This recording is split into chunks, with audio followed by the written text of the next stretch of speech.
সিলেট এক আসন যে জয় করতে পারে সেই সরকার গঠন করতে পারে। সেক্ষেত্রে জাতীয় পার্টি হবে 70 থেকে 80টি আসন নিয়ে প্রধান বিরোধী দল। 15টি আসনের মধ্যে 10 থেকে 12টি আসন স্বতন্ত্র প্রার্থী জয়লাভ করবে। অনেকেই আলোচনা করছে আগামী নির্বাচনে বিএনপি 250টি আসন পেতে যাচ্ছে। এখন প্রশ্ন হচ্ছে, বিএনপি কি আসলে 250টি আসন পাবে? জামাতি বা কতটি আসন পাবে? এনসিপি কি খাতা বলতে পারবে? জাতীয় পার্টির অবস্থান কোথায়? আওয়ামী লীগের 25% ভোট জাতীয় পার্টির বাক্সে যাবে না তো? এসব প্রশ্নের উত্তর খোঁজার চেষ্টা করব আজ। পুরো ভিডিওটি দেখুন, তাহলে বিএনপি কতটি আসন পেতে যাচ্ছে তা আপনার কাছে পরিষ্কার হয়ে যাবে। আসসালামু আলাইকুম। অন্যান্য ধর্মাবলম্বীদের জানাই শ্রদ্ধা। আজকের আলোচনার বিষয়, আগামী ত্রয়োদশ জাতীয় সংসদ নির্বাচনে বিএনপি 250 আসন বনাম মাঠের বাস্তবতা। পুরো ভিডিওটি দেখার আমন্ত্রণ রইল। আজ দেখবেন দ্বিতীয় অর্থাৎ শেষ পর্ব। প্রথম পর্বে দেখেছেন রাজশাহী, রংপুর ও খুলনা বিভাগে বিএনপি কয়টি করে আসন পেতে পারে তার একটি প্রেডিকশন। যদি কেউ ভিডিওটি না দেখে থাকেন তাহলে ডেসক্রিপশন বক্সে লিংক দেওয়া আছে, ভিডিওটি দেখে আসতে পারেন। চলুন মূল আলোচনায় যাওয়া যাক। তার আগে চ্যানেলটি সাবস্ক্রাইব না করে থাকলে এখনই সাবস্ক্রাইব করুন এবং বেল আইকনটি চেপে দিন, যাতে পরবর্তী ভিডিও খুব দ্রুত আপনার কাছে পৌঁছায়।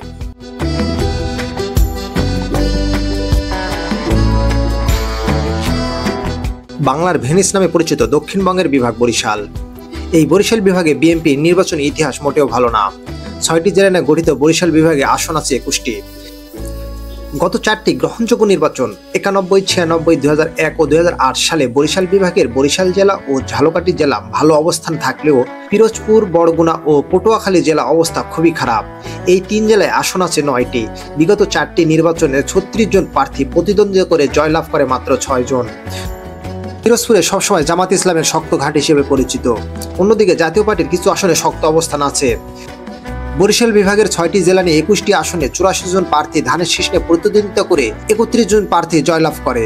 জয়ের হার 36.9%, যা বিএনপির জন্য কখনোই সুখকর নয়। পূর্বে এই বিভাগে সবসময় বিএনপি থেকে আওয়ামী লীগের অবস্থান শক্তিশালী ছিল। এখন প্রশ্ন হচ্ছে, আওয়ামী লীগের এই বিপুল সংখ্যক ভোট যাবে কোথায়? আওয়ামী লীগের এই রিজার্ভ ভোট কি জাতীয় পার্টির বাক্সে যাবে? যদি আওয়ামী লীগের এই ভোট জাতীয় পার্টির বাক্সে যায় তাহলে জাতীয় পার্টির আসন বিএনপি থেকে বেশি হবে, এটা নিশ্চিত।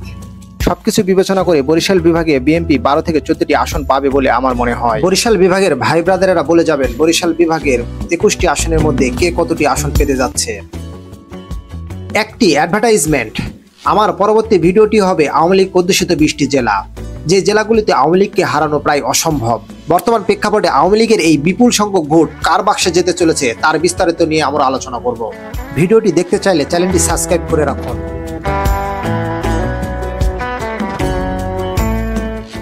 2015 সালে প্রতিষ্ঠিত হওয়া ময়মনসিংহ বিভাগে মোট জেলা আছে 4টি: ময়মনসিংহ, জামালপুর, শেরপুর ও নেত্রকোনা।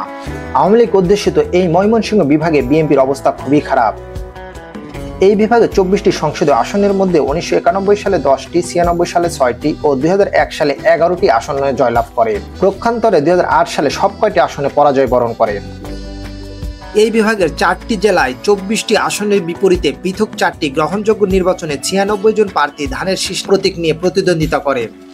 জয়লাভ করে 27 জন। জয়ের হার 24.13%।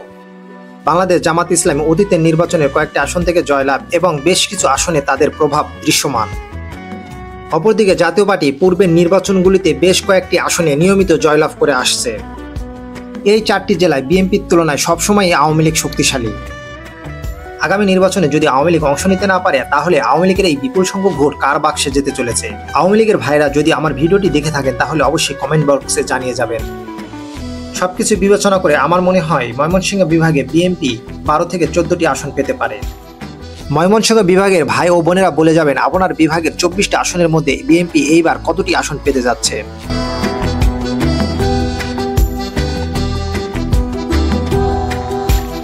অতীতের ভোটের ফলাফল দেখে বলা যায় ঢাকা জেলা বিএনপির দুর্গ। যখন ঢাকা বিভাগের কথা আসে তখন অবশ্যই ঢাকা বিভাগকে বিএনপির দুর্গ বলা চলে না, কারণ এই বিভাগে গোপালগঞ্জ, শরীয়তপুর, মাদারীপুরের মতন জেলা আছে, যা বিএনপির জন্য দুঃস্বপ্ন।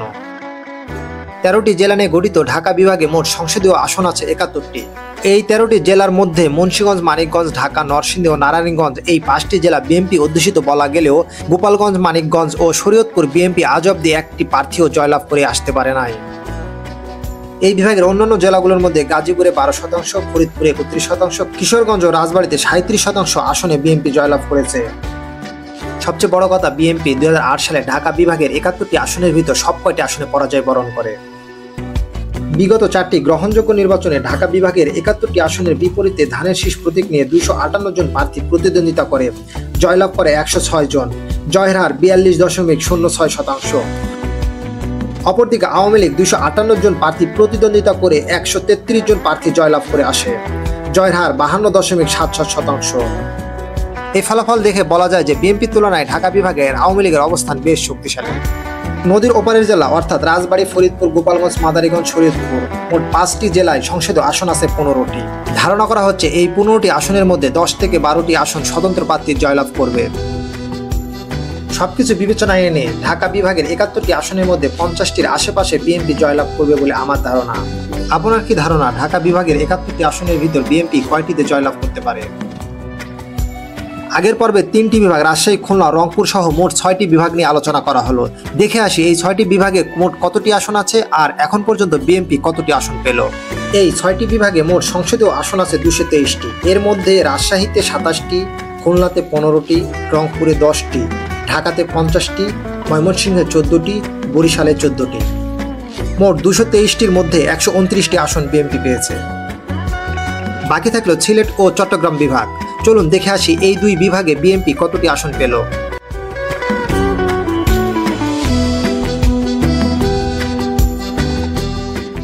সিলেট 1 আসন যে জয় করতে পারে সেই সরকার গঠন করতে পারে। বিগত সকল নির্বাচন থেকে তা প্রমাণিত। তাই সকল বড় দল তাদের নির্বাচনী প্রচারণা সিলেট 1 আসন থেকে শুরু করে। 4টি জেলা নিয়ে গঠিত সিলেট বিভাগে মোট সংসদীয় আসন 19টি। এই 19টি আসনের মধ্যে বিএনপি 1991 সালে 1টিতে জয় পায়, 96 সালে পায় 3টিতে, 2001 সালে পায় 9টিতে এবং 2008 সালের নির্বাচনে প্রতিটি আসনে বিএনপি করুণ পরাজয় বরণ করে। হবিগঞ্জ জেলায় বিএনপির জয়ের হার 0, অর্থাৎ হবিগঞ্জ জেলায় প্রতিটি নির্বাচনে প্রতিটি প্রার্থী বিএনপির পরাজয় বরণ করেছে। সিলেট বিভাগের 19টি আসনে পৃথক 4টি নির্বাচনে বিএনপি 76 জন প্রার্থী প্রতিযোগিতা করে 13 জন জয়লাভ করে, জয়ের হার 17.1%। অপরদিকে আওয়ামী লীগের 76 জনের মধ্যে 44 জনই জয়লাভ করে। অতীতের নির্বাচনের ফলাফল থেকে বোঝা যায় এই বিভাগে জাতীয় পার্টির অবস্থান মোটামুটি শক্ত। বর্তমান প্রেক্ষাপটে জামাত বিএনপিকে চ্যালেঞ্জ জানাতে প্রস্তুত। আওয়ামী লীগের এই শক্ত হারিতে আওয়ামী লীগের অনুপস্থিতিতে বিএনপি আগামী নির্বাচনে 10টি আসন পাবে বলে আমার ধারণা। আপনার কি মনে হয় বিএনপি এই বিভাগ থেকে কতটি আসন পাবে তা কমেন্ট বক্সে লিখে যাবেন।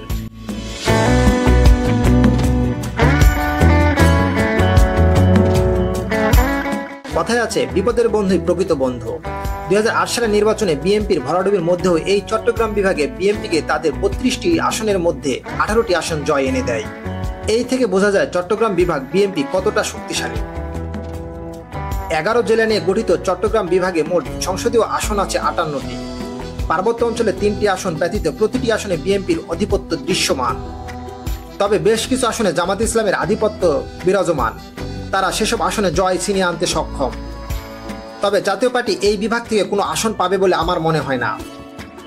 এই বিভাগের 58টি আসনে পৃথক 4টি নির্বাচন অর্থাৎ 91, 96, 2001 ও 2008 সালে মোট 232 জন প্রার্থী বিএনপি থেকে প্রতিদ্বন্দ্বিতা করে। এর মধ্যে বেগম জিয়াকে জয় এনে দিতে সক্ষম হন 137 জন, জয়ের হার 59.05%, যা বিএনপি শক্ত অবস্থান প্রমাণ করে। অপরদিকে আওয়ামী লীগ 232 জনের মধ্যে মাত্র 64 জন জয়লাভ করেছেন। বিএনপির এই শক্ত হারিতে জামাত ইসলামী 10 থেকে 14টি, অন্যান্য ছোট দল ও স্বতন্ত্র মিলে 3 থেকে 5টি, বিএনপি 40 থেকে 45টি আসনে জয় পেতে পারে। আপনার মতামত কমেন্ট বক্সে দিয়ে যাবেন। চলুন দেখে আসি 8 বিভাগের ফলাফল যোগ করে বিএনপি মোট কতটি আসন পেতে পারে। রংপুর বিভাগে 10টি, রাজশাহী বিভাগে 27টি, খুলনা বিভাগে 15টি, বরিশাল বিভাগে 14টি, ময়মনসিংহ বিভাগে 14টি, ঢাকা বিভাগে 50টি, সিলেট বিভাগে 50টি, চট্টগ্রাম বিভাগে 45টি, মোট 185টি আসনে বিএনপির জয়ের সম্ভাবনা রয়েছে। ভিডিওর শুরুতে প্রশ্ন ছিল বিএনপি 250টি আসন বনাম মাঠের বাস্তবতা, কিন্তু আমরা দেখলাম বিএনপি 200-র নিচে আসন পেতে যাচ্ছে, কিন্তু তা সরকার গঠনে 150টি আসনের চেয়ে অনেকটাই বেশি। আমার মনে হয় আগামী ত্রয়োদশ জাতীয় সংসদ নির্বাচনে বিএনপি 170 থেকে 195টি আসন পেতে যাচ্ছে। অন্যদিকে জামাত ইসলামী ও তার জোট 70 থেকে 80টি আসনে জয় পেতে পারে।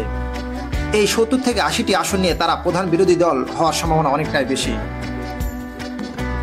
জাতীয় পার্টি তাদের অভ্যন্তরীণ ঝামেলা মিটিয়ে নির্বাচনে গেলে তারা 20 থেকে 25টি আসন পেতে পারে। অন্যান্য ছোট দল ও স্বতন্ত্র মিলে 10 থেকে 20টি আসন জয় পেতে পারে। আওয়ামী লীগ সরকারকে গত 15 বছর দেশ পরিচালনার সাংবিধানিক বৈধতা দিয়ে এসেছে জাতীয় পার্টি। জাতীয় পার্টির কাছে সেই ঋণ যদি আওয়ামী লীগ লাঙ্গলে ভোট দেওয়ার মাধ্যমে পরিশোধ করার সিদ্ধান্ত নেয়, তাহলে বিএনপি ও জামাতের উভয়ের 20 থেকে 25টি করে আসন কমতে পারে। সেক্ষেত্রে জাতীয় পার্টি হবে 70 থেকে 80টি আসন নিয়ে প্রধান বিরোধী দল। যারা ভিডিওটি শেষ পর্যন্ত দেখলেন তারা অবশ্যই মতামত জানিয়ে যাবেন।